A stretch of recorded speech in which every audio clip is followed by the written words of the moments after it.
अस्सलाम वालेकुम रहमतुल्लाह। उम्मीद करता हूँ कि आप सब खैरियत से होंगे। यार आज की वीडियो कतर आज़ाद वीज़े के बारे में है। ठीक है, भाई का मैसेज भी आ रहा था, हो सकता है ये भाई वो वाले भाई जो है ना ये वीडियो देख रहे हूँ।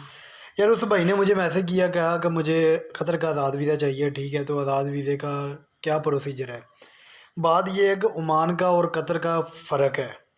ओमान का जो आज़ाद वीज़ा है ना, वो 2 से 3 दिन के अंदर आपको वीज़ा आपके हाथ में मिल जाता है। लेकिन कतर का जो है ना, इस वक्त जो है ना, फीफा कप की वजह से टाइम लगता है। अगर फीफा कप जब कंप्लीट हो जाता है, ख़त्म हो जाता है, उसके बाद जो है ना टाइम कम लगेगा, यानी कि 5-7 दिन के अंदर आपका वीज़ा लग जाएगा। तो बात ये है कि कतर का आज़ाद वीज़ा कितने का है। कोई भाई दे रहा है 7,000 में, कोई 7,500 में, कोई 8,000 रियाल में। ठीक है, कतरी रियाल में, और कुछ 8,500 रियाल भी ले रहे हैं। लगा दा भाई, सीधी सी बात है। और जंट सही है, और आपका कम से कम खर्चा जो है ना 5 लाख से ऊपर पहुंच जाता है। यानी कि प्रोटेक्टर आपने खुद करवाना होता है, टिकट आपने खुद करवानी होती है, और बाकी छोटे मोटे खर्चे अपने भी बंदे के होते हैं। सही है, ये सारे खर्चे, मेडिकल भी आपका अपना होता है। कुछ जो है एजेंट वो आपको कहते हैं कि मेडिकल हमारा होगा, कुछ कहते हैं कि मेडिकल भी आपका अपना होगा, यानी कि पाकिस्तान में भी अपना और उधर में भी अपना। ठीक है, कुछ ऐसे एजेंट भी है जो बगैर मेडिकल के आपका वीज़ा निकाल देते हैं। ये आपकी सोच होगी, इस तरह के भी एजेंट है। तो बात ये है कि कतर में अगर बंदा आज़ाद वीज़े पर जाता है तो कितने पर मंथ सैलरी कमा लेता है।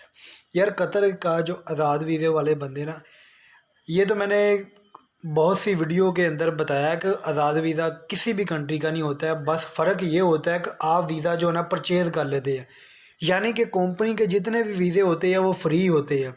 किसी भी कंपनी का वीज़ा ना वो फ्री होता है, कोई पैसे नहीं होते, कोई चार्ज नहीं किए जाते हैं। जब आप पाकिस्तानी के प्रोटेक्टर करवाने जाते हैं ना, तो वो आपसे पूछते हैं कि आप कितने पैसे देकर जा रहे हैं। ठीक है, आपने उधर यही बोलते हैं कि मैं फ्री में जा रहा हूँ। अगर आप ये बोलते हैं कि मैं इतने पैसे देकर जा रहा हूँ, तो फिर आपसे सवालात होते हैं काफ़ी ज़्यादा, जिसकी वजह से मसले मसाइल। क्योंकि पाकिस्तानी गवर्नमेंट ये बाहर गल्फ़ कंट्री से इनका एग्रीमेंट है कि आप गल्फ़ कंट्री के जितने भी वीज़े होंगे वो फ्री में जाएंगे हमारे पाकिस्तानी बंदे। तो फिर आगे जो है ना एजेंट एजेंसियाँ जो है ना 30,000, 40,000, 60,000, 70,000 ऐसे पैसे लेते हैं, और कुछ डेलीगेशन खाते हैं, यानी कि जो बाहर से कंट्री से इंटरव्यू लेने आते हैं पाकिस्तान में, वो डेलीगेशन उसको कहते हैं। ठीक है, डेलीगेशन जो है एजेंसी के साथ अटैच होता है, एजेंसी वाला और डेलीगेशन और फिर एजेंट, ये सब मिलजुल कर खाते हैं। लेकिन वो मसला नहीं है। ठीक है, 2 से 3 लाख में वीज़ा भी देते हैं, और लाख के अंदर भी वीज़ा देते हैं, 1.5 लाख में भी वीज़ा देते हैं।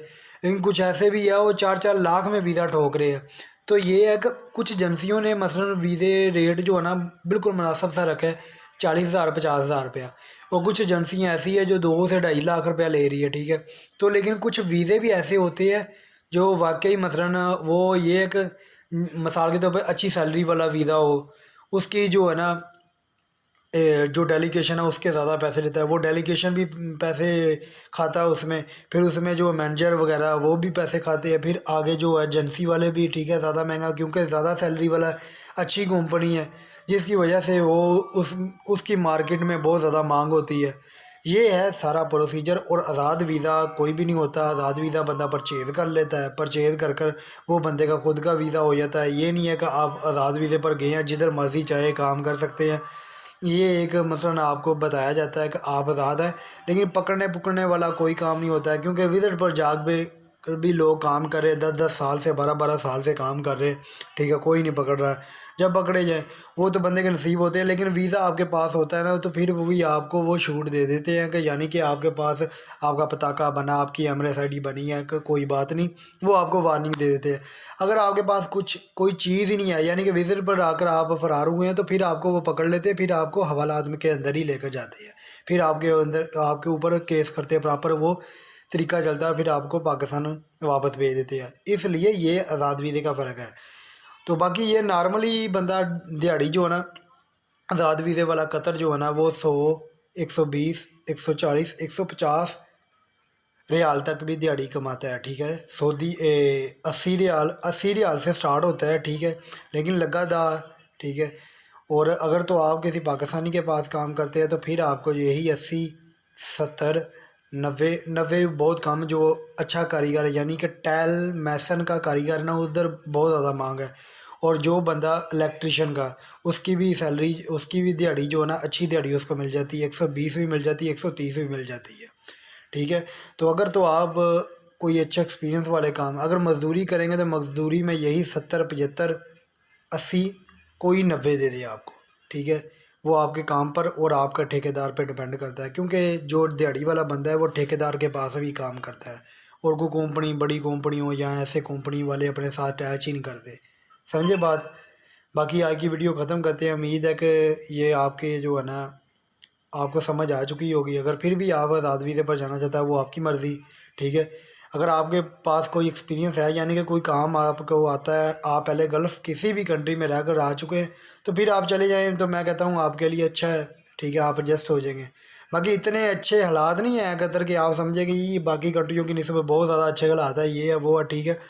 बाकी कंट्रियों की निस्बत अच्छे हालात, लेकिन अगर आपको काम आता है तो फिर आप जाएं, और काम भी इतनी जल्दी से नहीं मिलता, ठीक है, फिर उधर भी थोड़ी सी खजल खवारी करनी पड़ती है। बाकी अपना ख्याल रखें, दुआओं में याद रखें, इसके अंदर मैंने हर चीज़ आपको बता दी है, ठीक है। अस्सलाम वालेकुम।